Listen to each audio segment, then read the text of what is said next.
Good evening, Dr. Ramji. Good evening.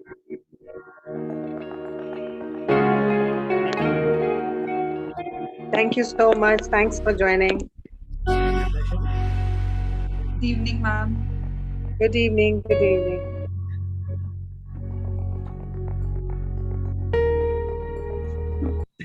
See, I hope parents have joined on the YouTube link. Ma'am, I'll just check. Yeah. So that we start right on time.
I think children have joined and we can go air in a minute's time. It's already 5 o'clock.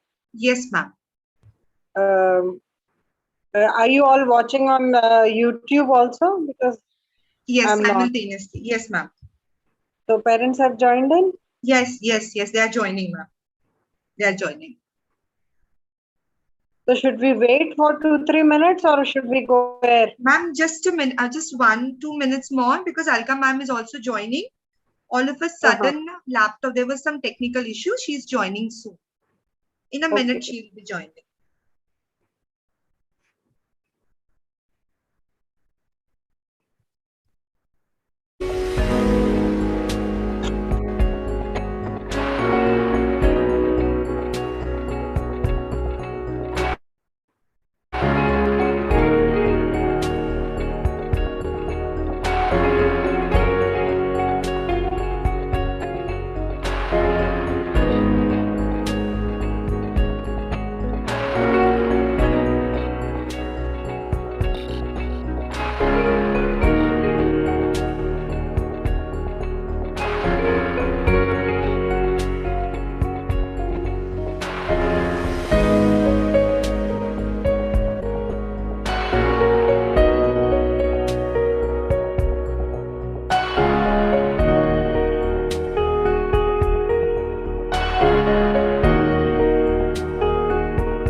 Soumya ma'am.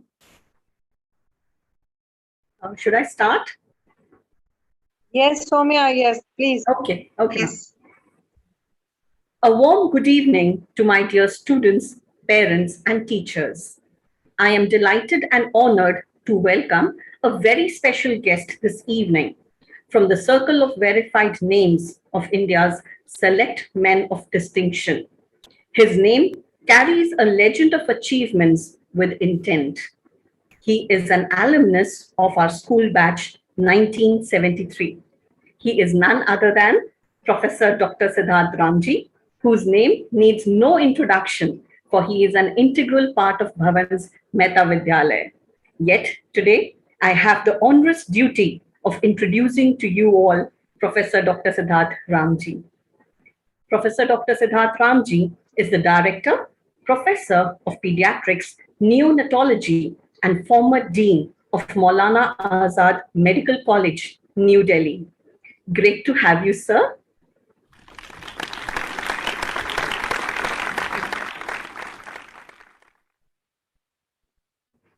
I would like to invite our school principal, Dr. Mrs. Anju Tandon, to welcome Professor Dr. Siddarth Ramji.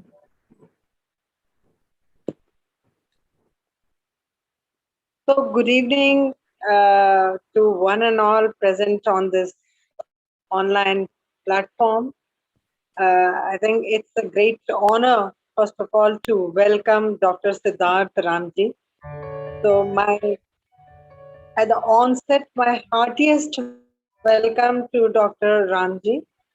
And I also welcome all the parents and students on this online platform. Slowly and gradually, we all are looking forward for the reopening of the school. It's been long time that we have remained indoors.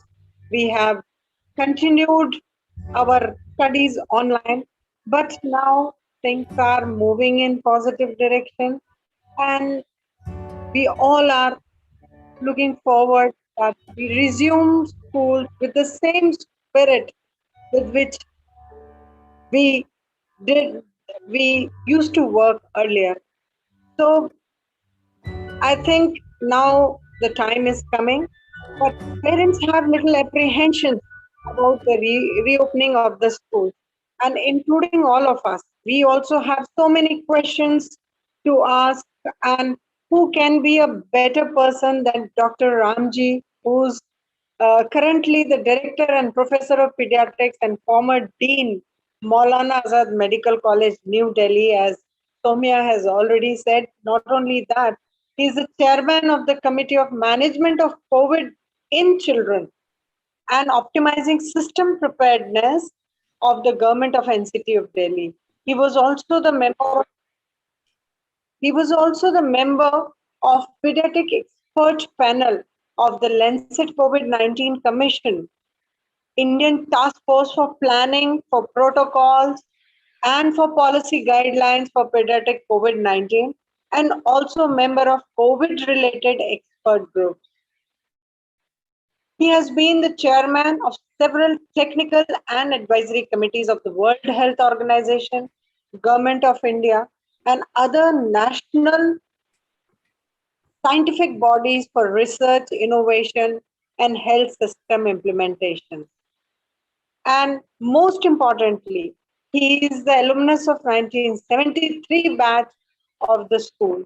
So who can guide us better than a doctor, a pediatric a specialist, and an alumnus of the same school?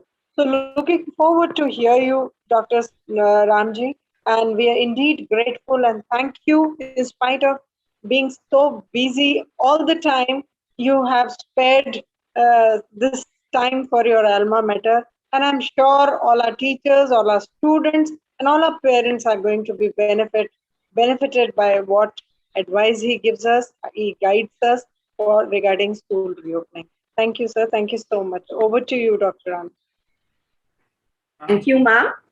I would now like to invite Dr. Professor Siddarth Ramji to address the gathering with regard to the opening of schools in Delhi and how parents can help their children navigate their feelings during this COVID-19 school reopenings. Professor Ramji, the mic is all yours. Thank you, Soumya. Thank you, Anjuji. Well, it's always a pleasure to be back to school, either offline or online. It's always a good feeling.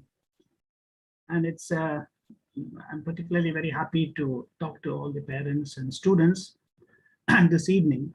And I know that there have been many concerns.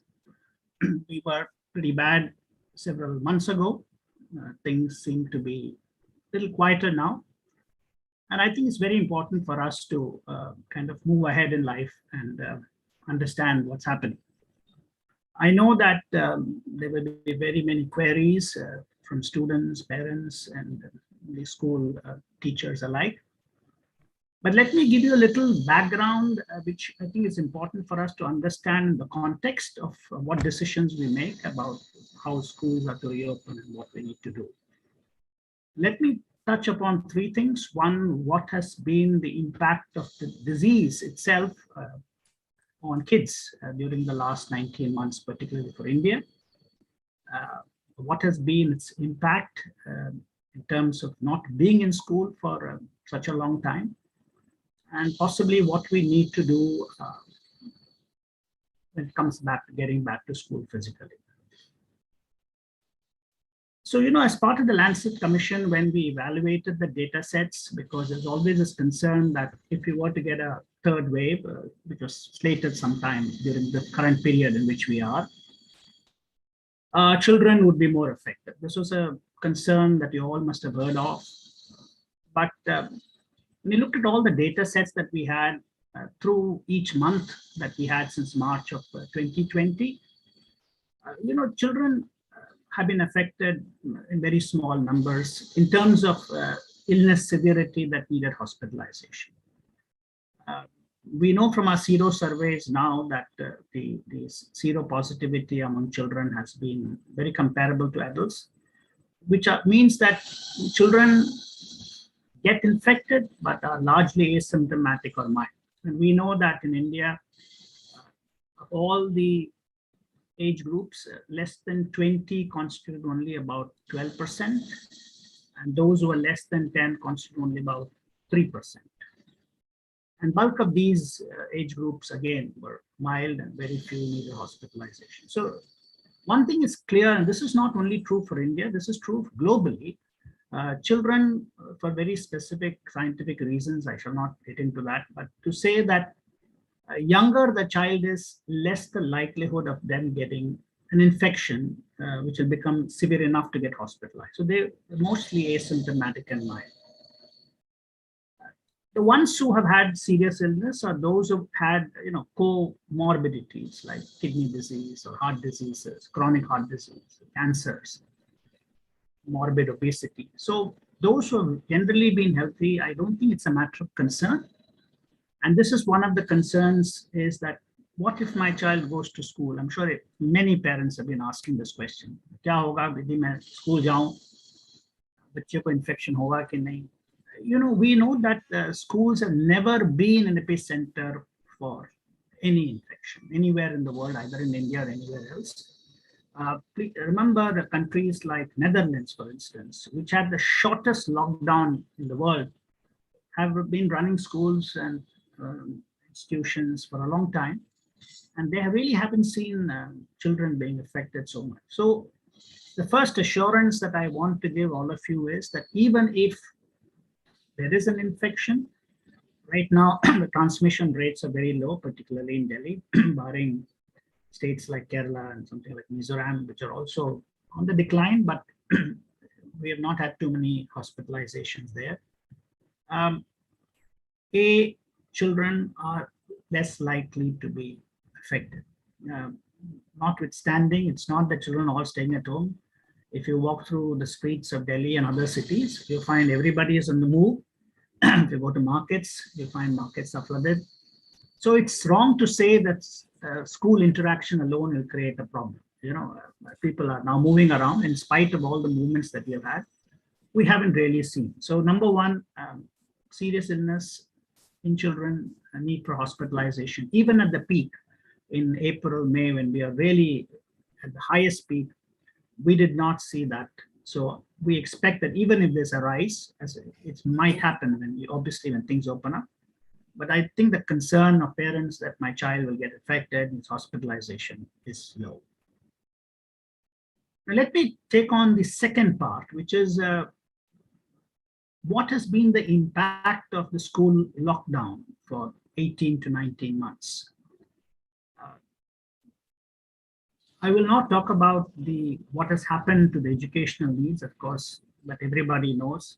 I think all of you as teachers understand this very well, and I will come back to it a little later. But I think the more important thing is what, from pediatrician's perspective, as a clinician's perspective, what have we seen in children globally and in India?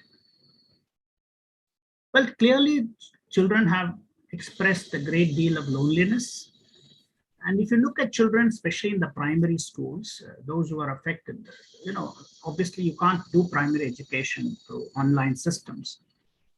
But when you looked at them, I think they were the ones who clung to parents much more often, not knowing what to do when they saw illness around them, and they saw a complete, a change where the normal activity that you're supposed to do, everything came down, and it obviously played in their minds and they presented differently. Obviously, children who are older now, I think their concerns has been, I'm sure a lot of students will answer this to me, whether this is what they feel, is what's going to happen to my future. Dr. Ramji, just a moment, I'm interrupting. Parents are requesting that your volume is low. So can it be increased? We are receiving requests that Dr. Ramji's voice is slightly low. Okay, I'll try to talk at the maximum, but I'll talk to louder. Yeah, because all are very keen to hear you, so the request slightly. Yeah, we are doing it. Thank you. So the concern of parents that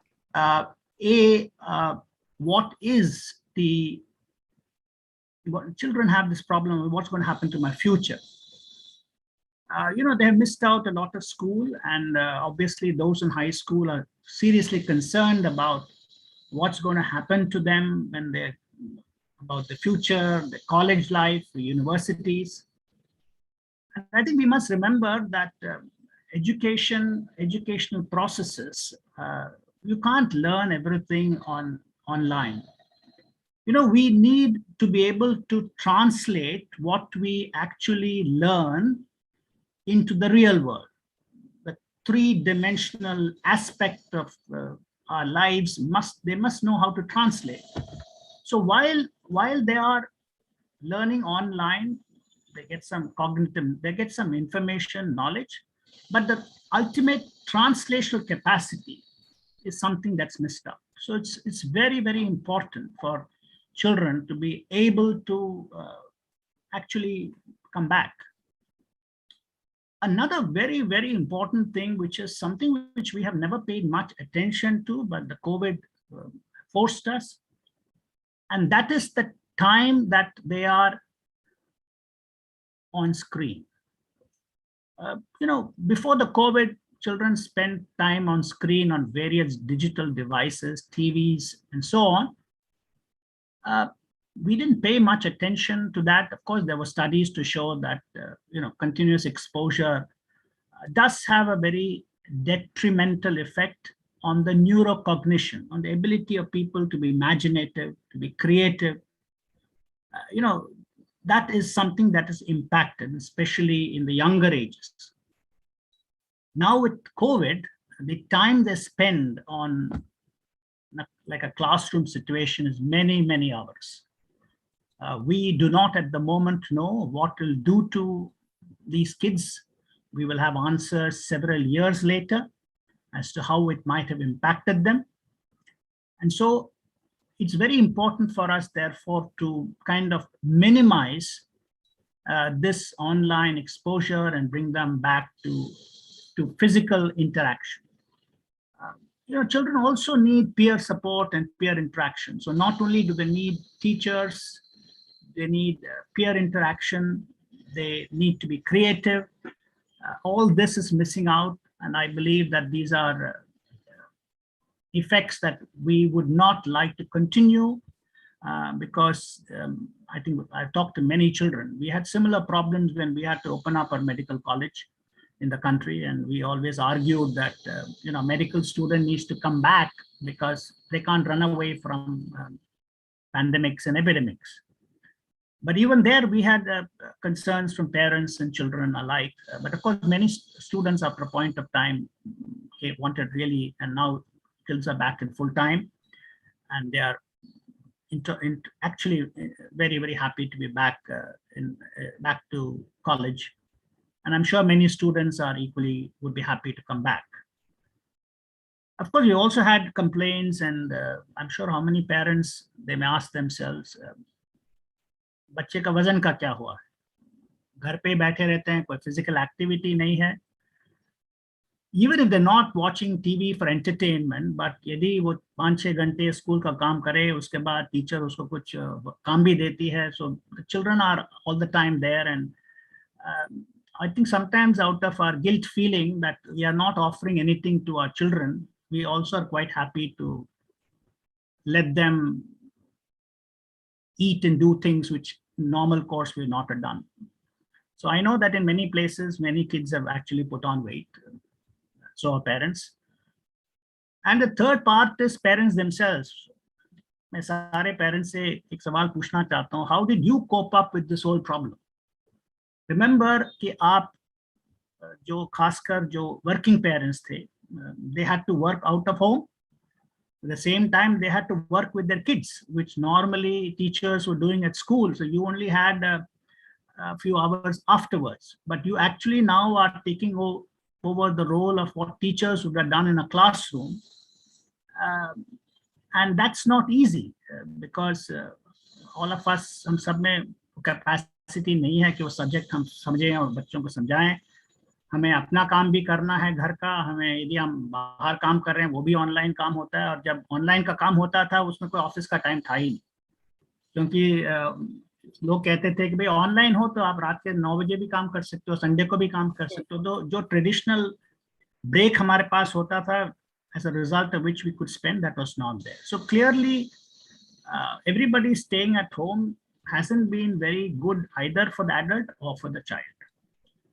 So ये सब देखते हुए, I think the fact that now that the pandemic is slow, of course the festive season will tell us क्या होगा, but we all personally feel that it will never go back, provided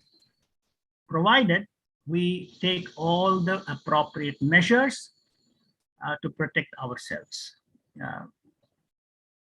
तो क्या करना चाहिए? How do we reopen schools? Should we actually start with the higher classes? Should we start with the lower classes, the middle school? So let me give a very generic reply to this, and I'll then answer whatever queries you may have. बहुत parents ने कहा है कि बच्चों को बिना vaccination के हम कैसे स्कूल भेजें? So the answer to this is that it is not absolutely essential to vaccinate children to get back to school. को vaccinate करना चाहिए, इसमें कोई doubt नहीं है. The vaccine is still not available. It may take a couple of months for us to make it available. I was the other day in a conversation with the chair of the NTAGI, which is the National Task Force Advisory Group on Immunization for India, Prof. N.K. Arora, been a good friend. And he told me that we are currently, some of the trial results are available, some are still on trial. So vaccine will become available sometime maybe early next year. But that should not be a prerequisite. हमें क्या करना चाहिए? We need to build a ring of protection around our children in school. And the ring of protection are the adults, teachers, all staff members, anybody who's going to be working in school. In my opinion, we should first ensure that all of them are immunized and vaccinated. That is an important issue. That, along with good hand washing. I think this is a great opportunity to teach all our children that you need to keep on washing hands and disinfecting hands. Masking, it's we know that WHO has also said that for younger children you cannot insist on masking. You can't really make small children mask easily. 6 to 10, 12, you can do something, but I'm sure beyond 10 to 12, they should all comply with masking. And of course, how much ever social distancing that we can create is important. So I think while vaccination is important, I think more important is that the adult population who is going to come in contact with the children in school need to be vaccinated. And children need to then follow this guidelines of what to do. If there are any symptoms, then of course they should get themselves checked, both for the adult and for the child. Of course, there is a section of students for whom we are still a little concerned. Those are children who are special needs children, where we are not sure about their immune systems. Also children who are currently on chronic illnesses like cancers, kidney disease, and chronic heart disease, and they're on long-term medication. I think these children, of course, are a matter of concern, and they may be the ones who may not get in immediately. But for all the rest, we strongly believe, I think there's good reason if schools follow all these protocols. I think parents should be reassured that if you weigh the balance between keeping them at home, fearing the COVID, and what it's going to do in the long term for them in their lives, I think the balance clearly indicates that we must get them back. क्योंकि जितना भी loss हुआ है, I think it's going to be quite challenging for students to catch up with what they have lost. Of course, teachers have a very major role. हम ये भी जानते हैं कि every student doesn't learn at the same pace, and some students may find this coping up with the burden of the curriculum stressful. I think already I have heard and seen many children who online who find it very stressful to cope with the curriculum, especially when they have no other way to de-stress themselves in the form of play, exercise, creative things the schools always offer. That has not been there. So I think this is the scenario under which I would like to really reassure parents that, of course, the government has said, if you know, for Delhi at least, that they're hoping to reopen schools almost fully after the festive season. But I think we have to now remember that we have to learn to live with this virus. It's going to be with us and around us. And I think we must treat it with a bit of respect and continue along with our lives. And I can assure you that it's unlikely to do too much. And children, fortunately, because of all the biological reasons, are less likely to get too very sick. So I'll stop here, Anjuji, and I'll be very happy to answer any queries and concerns that all of you have or parents have, and very happy to answer them. Yeah, thank you so much, Dr. Ramji. This is not the first time you have given us so much of confidence to move ahead. And you have always been interacting with us, with our students as an alumnus of the school. You have also been you are the president of the school alumni body. And it's so really, we are so delighted to hear from you that schools are not the epicenter for spreading the infection, and the rate of catching infection amongst the children is very slow. So this is very, very important for the parents to note. But notwithstanding, you have to, as Dr. Ramji has said, that it is important that we learn to live in the real world now. We have taken all precautions. We have stayed indoors for the past 18 months almost. Now we have to come out of the houses and start to live in the real world. That is the most important thing, Dr. Ramji, that you have told all of us. But we need to build a ring around us. We have to learn to live with COVID, because this is not going something that is going to go so easily. And I think all of us have got enough experience now how to save ourselves from COVID, like hand washing, wearing masks, and maintaining the distance protocol, and so many other things that if we follow, I'm sure we will be able to sail through smoothly, and schools can gradually switch on from the off to the offline mode of teaching. Although we say that online had been a great respite for all of us, had it not been there, the learning gaps would have been huge, unimaginable. But yet, online is not a substitute to the offline schooling. It can just complement. Anytime we need, we can easily switch on to the online mode now. That much I can assure parents that we are now all clued up with the online modes. And any moment we feel that there is a risk to our students, we will again go back to the online mode, or we will be using the blended learning model.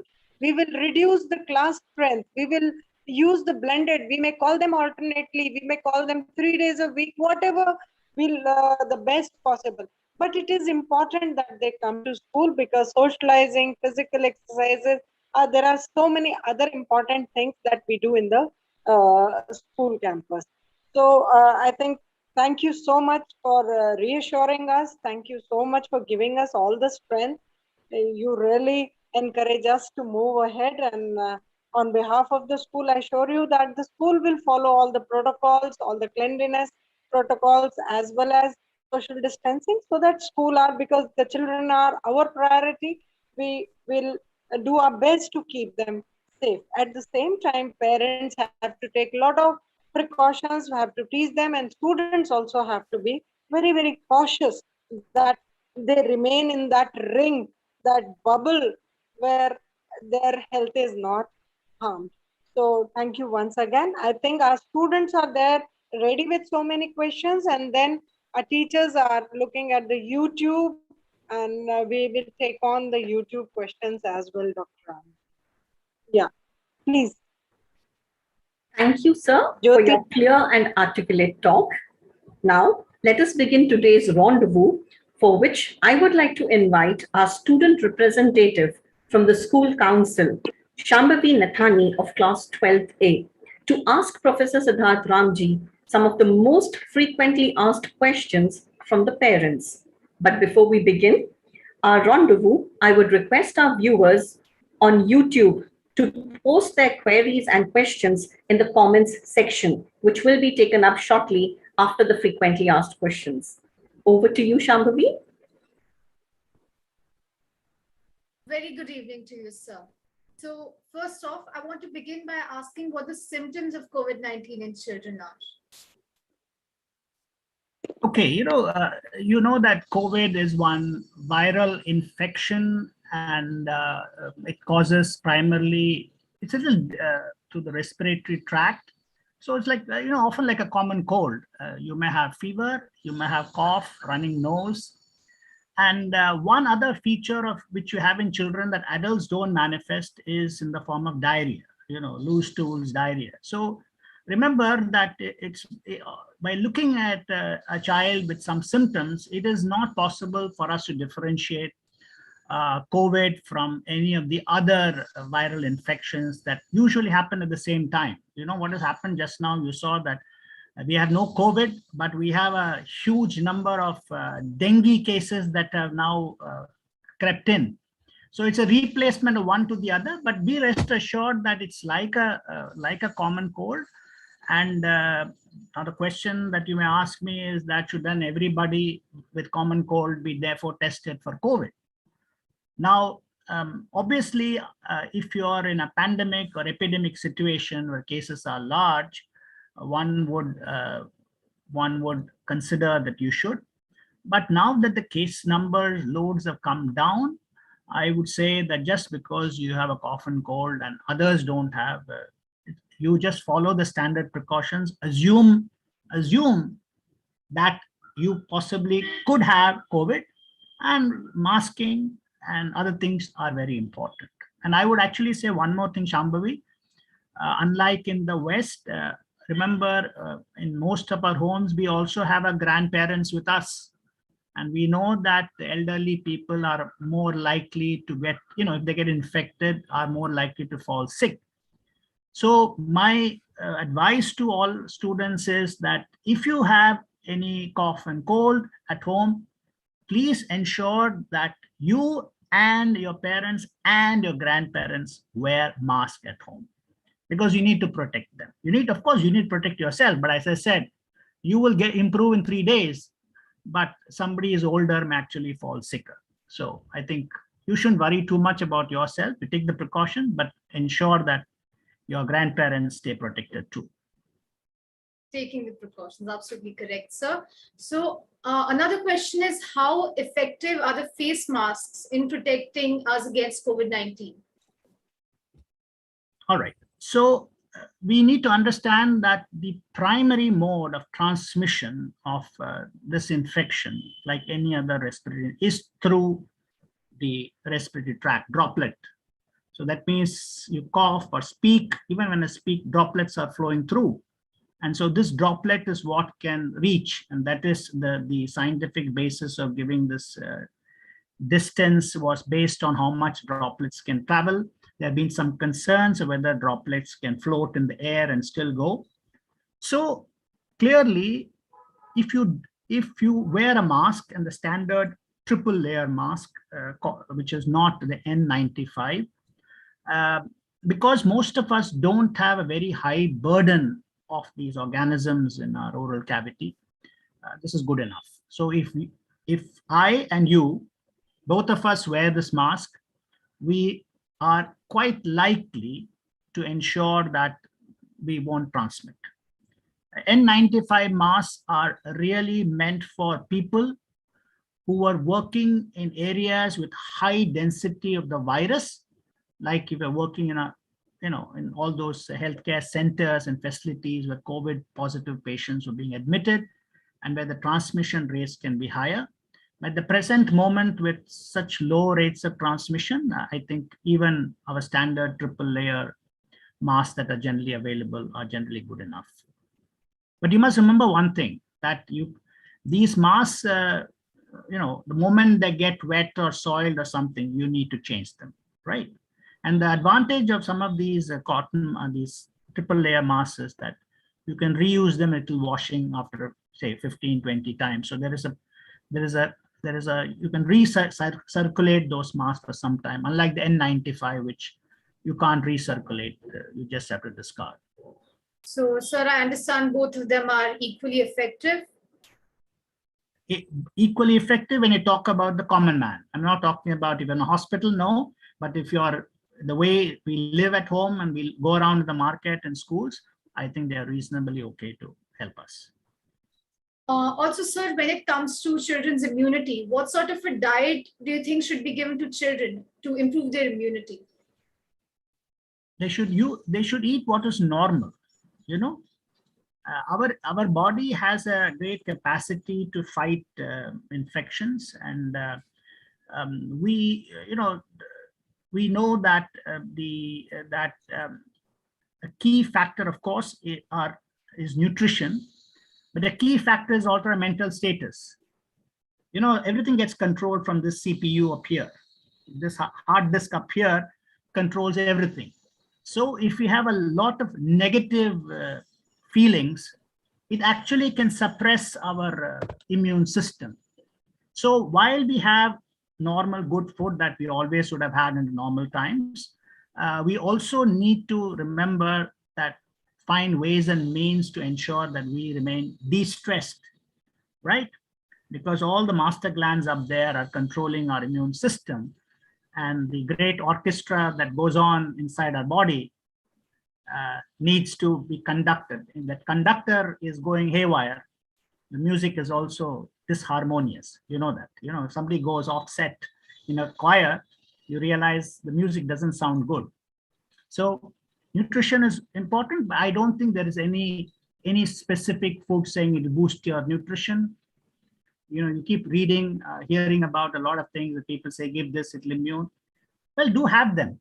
I'm not a votary saying don't have them, but that is in addition to having standard nutrition that all of us should be normally consuming, which you would have if you were back to normal school, right?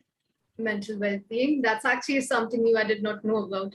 So another question was whether it's safe to use sanitizers as frequently as we will have to. Oh, yes. I work in an ICU and every day, and I've been using it for now, even pre-COVID, we use them even normally. So these sanitizers are all quite safe. There is no problem, right?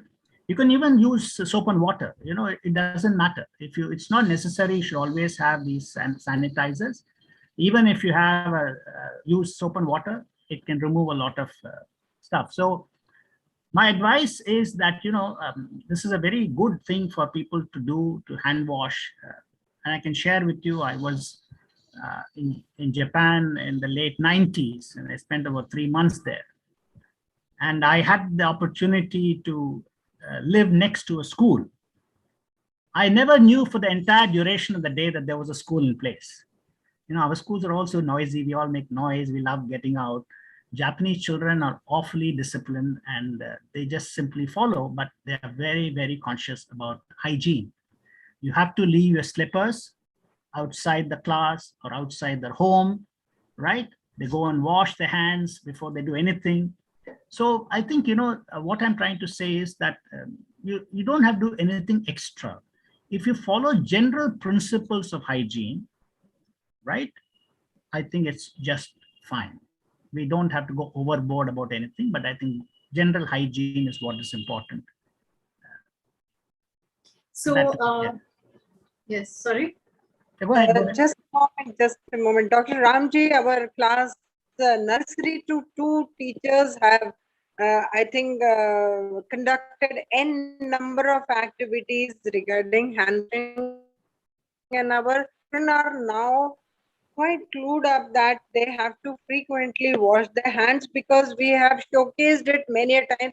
Not only that, we have taught it to parents as well, so parents can also vouch.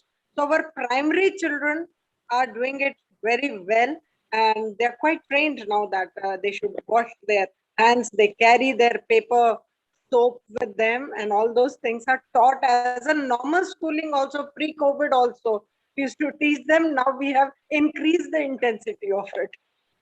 So what we couldn't implement in normal times, COVID has forced us to implement, but it's for the good thing. So Correct. it's not a problem. Correct. That's it. That's a good thing that has happened already. Yeah. Yeah, go on, beta. So how does one ease their child's anxiety about going back to school? So let me ask you, do you want to get back to school or not? First. Definitely. So 100%. Right. What are your concerns? Let me ask you. My concerns, my brother is a diabetic. So I'm concerned if I do catch the virus, I might transmit it to him. So that's my main concern. Right. So as I said, when you are, if you follow appropriate COVID behavior at school, which is that you wear the mask from the moment you leave home till you get back, and you follow frequent hand hygiene, and also that when you come back home, it may be a good idea for you to first change out of all your school clothing and get in before you interact with your peers, your brothers, sisters, family members. I think these will go a long way in preventing. So I don't think you should worry about the fact, as I said earlier also, schools generally are not a source unless there are adults in schools who are infected. Now, obviously, if somebody is symptomatic, we expect both the child and the adult to be, for a moment, be isolated from the others till we know that they do not have COVID. And if the reports are negative, we do nothing. If it's positive, then all we need to do is to keep a close watch on all the people, all the children who have come in contact with those people for about a week or so. And if nothing happens, we assume that you're fine. Yeah. Thank you for answering our queries, sir. Thank you.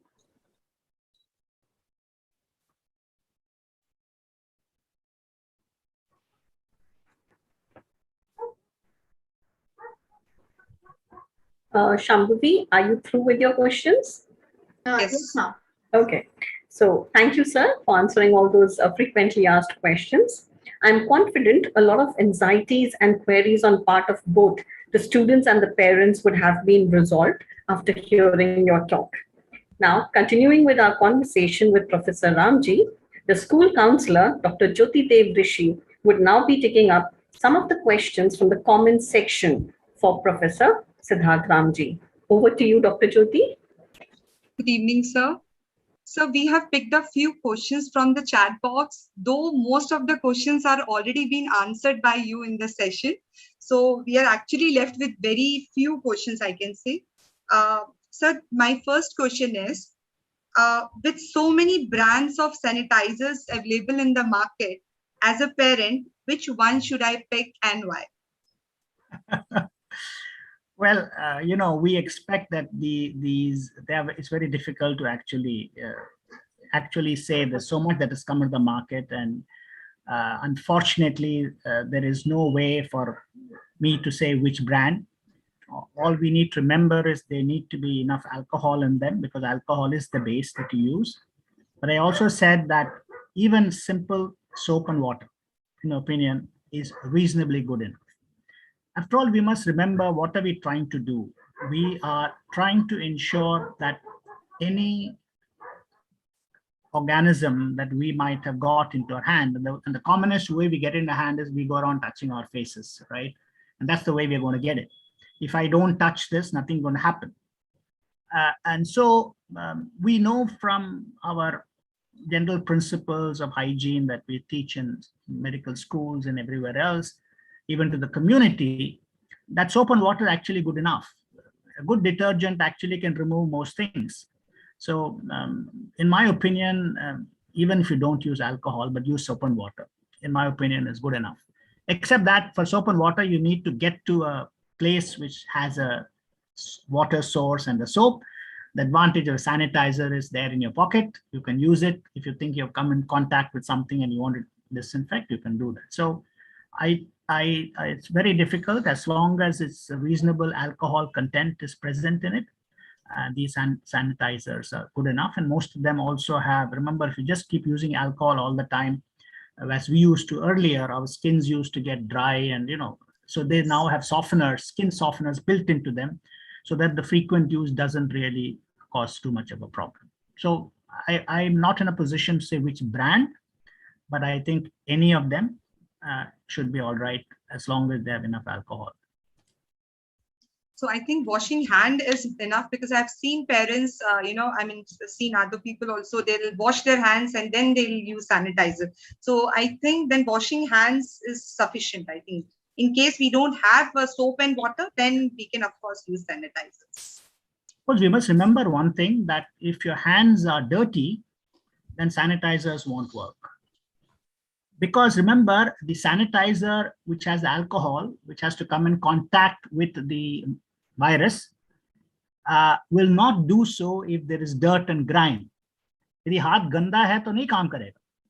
तो इसलिए हाथ यदि गंदा है तो साबुन से पहले धोना पड़ेगा, उसके बाद काम करेगा.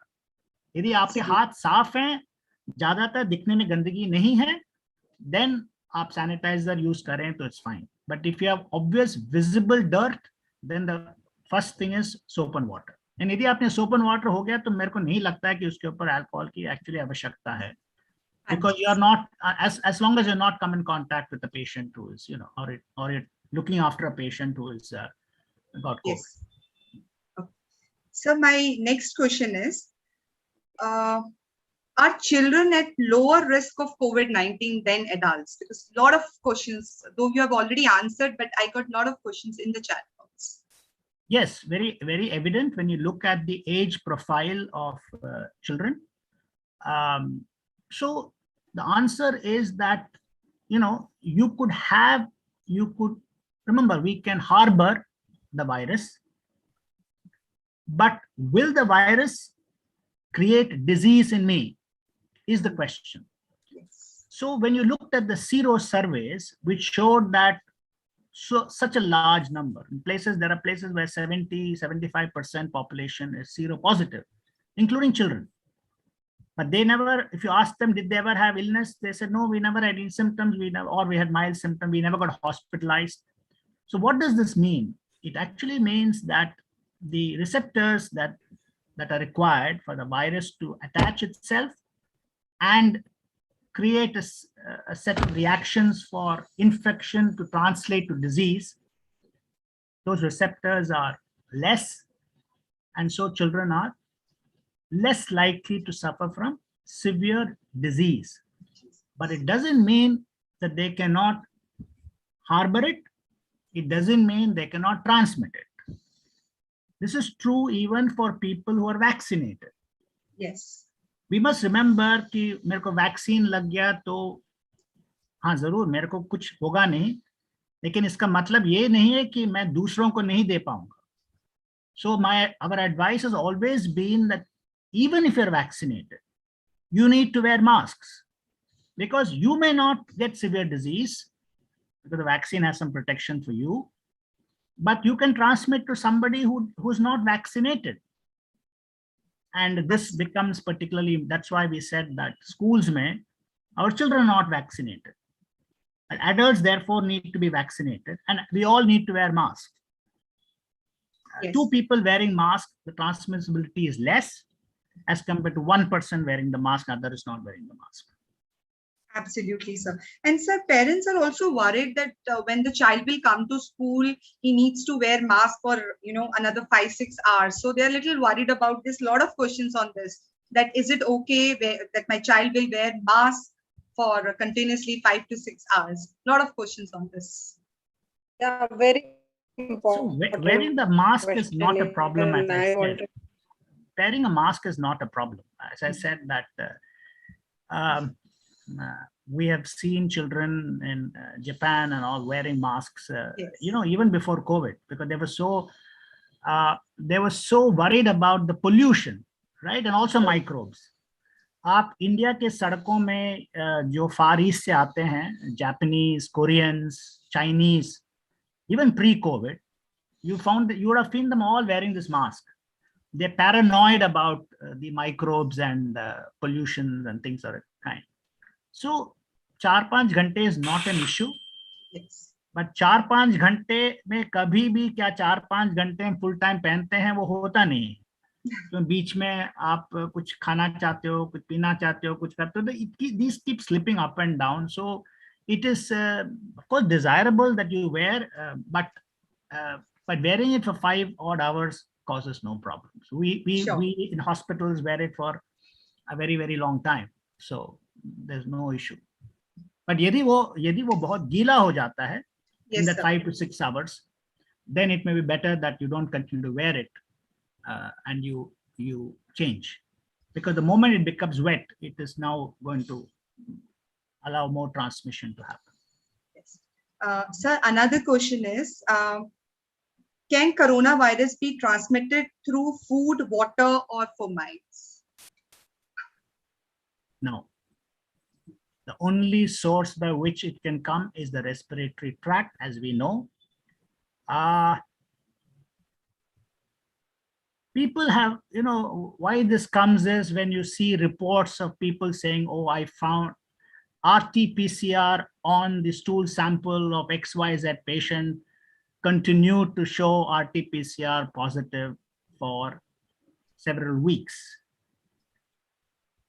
Now I need to bring some science back here. We must understand what is RT-PCR. RT-PCR is measuring some genetic material which has been amplified. But this genetic material, is it capable of being infective?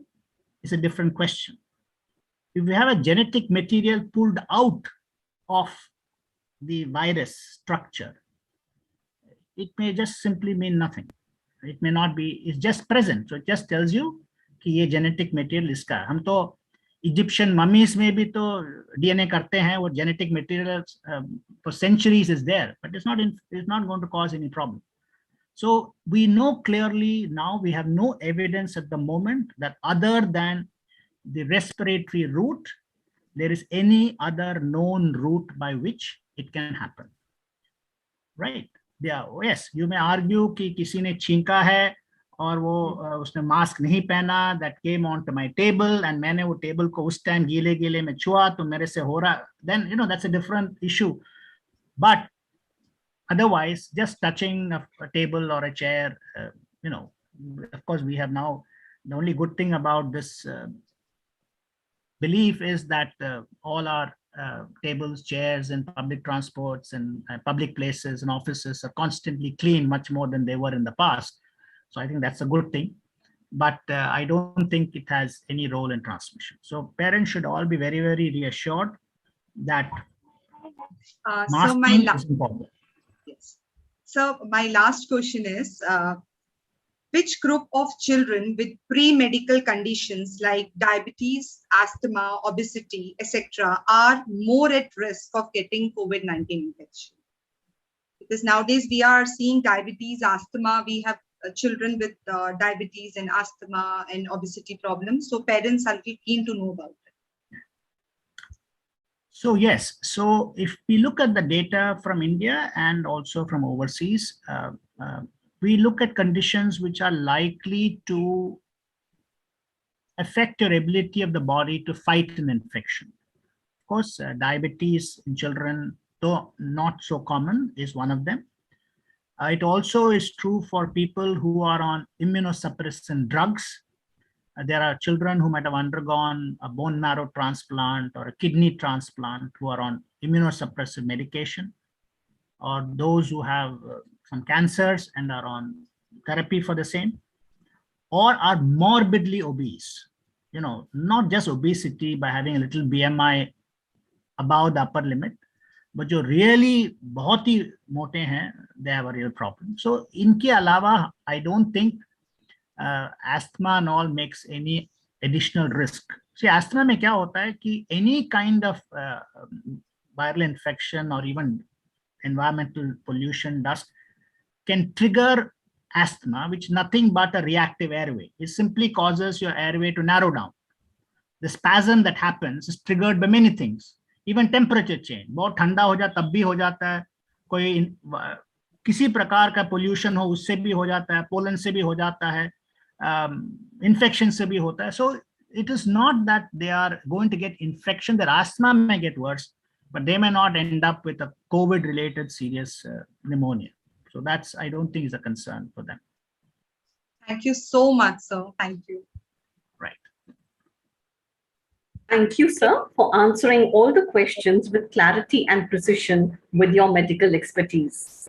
I now request the school vice principal, Mrs. Alka Jaiswal, to propose the vote of thanks. Good evening, Dr. and all guests on the online platform. Sorry to interrupt you, ma'am. You're muted. No, your voice volume is is low, that's all. We can hear you, but you're a bit louder. Okay. So good evening once again to all members, especially. Namaskar, Dr. Today is an incredible and momentous occasion when we, the representatives of BHAVAN'S fraternity, find our alumni chiseled into valuable professional human beings. I deem it my honor to express my humble gratitude to Dr. Siddarth Ramji, Director, Professor, Pediatrics, former Dean Maulana Azad Medical College and alumnus of batch 1973. Sir, I thank you for accepting our invitation at such a short notice and being with us today in spite of your busy schedule. Today's session has been really wonderful, and I am quite sure that it must have answered the hidden queries and doubts of all students and parents. I am grateful to our principal, Dr. Mrs. Anju Tandon, for welcoming Dr. Siddarth Ramji today amongst us and for arranging this session today. Let me not forget to thank our student moderator, Shambhavi, for asking such relevant questions from the gamut of all domains. I further extend my sincere gratitude to Dr. Jyoti Dev Rishi, our school counselor, for putting up questions from the chat box. Let me also appreciate and thank Mrs. Soumya Nair for anchoring today's program so beautifully. Last but not the least, I offer my heartfelt thanks to all parents, students, teachers, and viewers for being a wonderful audience on this online platform. I thank you all once again. Thank you, ma'am. We look forward to such more interactions in the future. There's a piece of information that I want to share. This is for the school. Just to let you know that the chief of UNICEF had actually said that probably we should open schools for the primary school before you open up a middle school, because primary school, number one, as we know, that age group is the least susceptible, and they are the ones to whom any kind of online learning is virtually not possible. They need a very different kind. Yeah, so not that has been a strong plea, and I think it was yesterday or today in one of the dailies there's an article by her which people can track. I think it was either in the Hindu or the Times, I forget, but this has been what she has for quite some time been saying based on medical advice. I mean, just to let you know that in Europe, they never did any online teaching for primary school. They either didn't have it or they just brought them in and let them come to school. And I don't think they were much the worse for it. And so remember, Europe too had quite a bad state of affairs.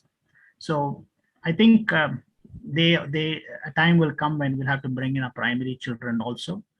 And I would like to, again, let all parents know that for primary school kids to come back to school is probably even more important. It's not just the learning, it's not what they learn within the four walls of a classroom, but there is so much they get by peer interaction, which is so important for that age of development. That's the critical part, when so much of creativity happens and the way they form opinions and what they do, they see the world in its real 3-dimension. So for parents of junior school, this thing is, don't be afraid. I know kids are smaller kids are more difficult to manage, but I'm sure the school is fully cognizant of the greater risks of what needs to be done, and they will, I'm sure, take care of your kids as they always did pre-COVID. Thank you once again, sir, and we hope to meet you yet on another occasion. Thank you. We are waiting to greet our children back to schools. Okay. Thank you, sir. Thank you, sir.